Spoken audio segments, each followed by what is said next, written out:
الحمد لله على وليه الأكبر الصلاة والسلام على سيد البشر أما بعد فأعوذ بالله من الشيطان الرجيم بسم الله الرحمن الرحيم واتقوا فتنة لا تصيبن الذين ظلموا منكم خاصة وقال النبي صلى الله عليه وسلم بادروا بالأعمال فتنا كقطع الليل المظلم صدق الله العظيم وصدق رسوله النبي الكريم الأمين إن الله وملائكته يصلون على النبي يا أيها الذين آمنوا صلوا عليه وسلموا تسليما الصلاة والسلام عليك يا سيدي يا رسول الله وعلى آلك وأصحابك يا حبيب الله.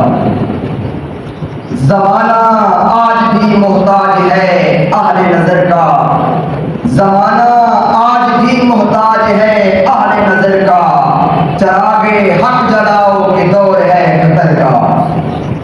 عزت و احترام کے منصب پر جلوہ افروز جناب صدر، معزز اساتذہ کرام اور میرے ہم مشن ساتھیوں، السلام علیکم ورحمۃ اللہ وبرکاتہ.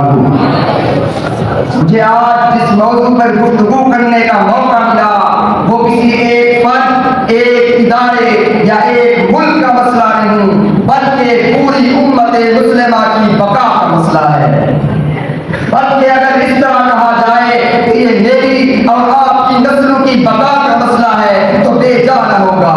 جناب صدر، فتنے کل بھی تھے، فتنے آج بھی ہے، مگر فرق صرف اتنا ہے کہ کل فتنہ چل کے آتا تھا، آج فتنہ جیل ملتا ہے. اگر مجھ سے کوئی پوچھے کہ سب سے بڑا فتنہ کون سا ہے تو میں کہوں گا وہ فتنہ جو ایمان چھین لے، عقیدہ بدل دے، قرآن و سنت سے دور کر دے اور محبت مصطفیٰ صلی اللہ علیہ وسلم دل سے نکال کر باہر پھینک دے، وہ فتنہ سب سے بڑا فتنہ ہے. حضور والا، آج کے فتنے توپ و تلوار کے نہیں بلکہ افکار کے فتنے ہیں. آج کے فتنے سوشل میڈیا اور بے حیائی کے فتنے ہیں. آج کے فتنے دین سے بیداری اور اتحاد کے فتنے ہیں. جناب صدر، موجودہ دور کے اندر اگر غور کیا جائے دینی جہالت، بے حیائی، فحاشی، فرقہ واریت، مادہ پرستی، جھوٹ، غیبت، حسد اور بددیانتی نے معاشرے کا حلیہ بگاڑ کے رکھ دیا ہے. دشمن اسلام نے ایک ننھے ہتھیار کو لبادہ حق کھول کر خلاف اسلام تماشے رچا رکھے ہیں. خلاف اسلام تماشے رچا رکھے ہیں. باطل اپنی قوت کو دن بدن بڑھانے کے لیے مسلمانوں کے خلاف ہر وقت سرزد ہے، ہر وقت اپنی زور آزمائی کر رہا ہے. جناب صدر، باطل نئے تماشے اور نئے فتنوں کی صورت میں اسلام کے اندر داخل ہو رہا ہے. تو سوال یہ ہے کہ فتنوں کے اس پرفتن دور کے اندر امت کے رہنما کون ہیں؟ تو جواب صرف ایک ہے، علماء حق و مشائخ اہل سنت. حضور والا، یہ وہ وارثان انبیاء ہیں جن کی ذمہ داری امت مسلمہ کو دھوکے اور افکار کے فتنوں سے بیدار کرنا ہے.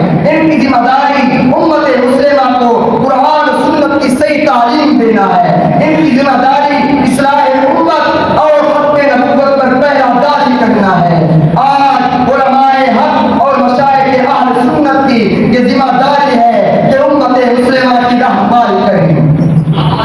آج علماء حق اور مشائخ اہل سنت کی یہ ذمہ داری ہے. حضور والا، جیسا کہ باطل قوتیں زور پکڑ رہی ہیں، علماء حق کی یہ ذمہ داری ہے کہ ان نافور قوتوں کو علمی اور حکیمانہ طریقے سے منہ توڑ جواب دیا جائے.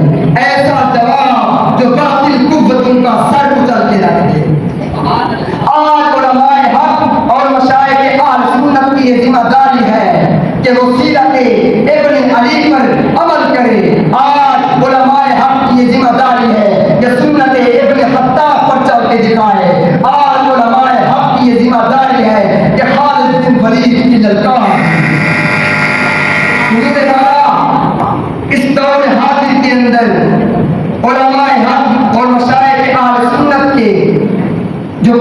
بیان ہیں وہ انتہائی ضروری ہے.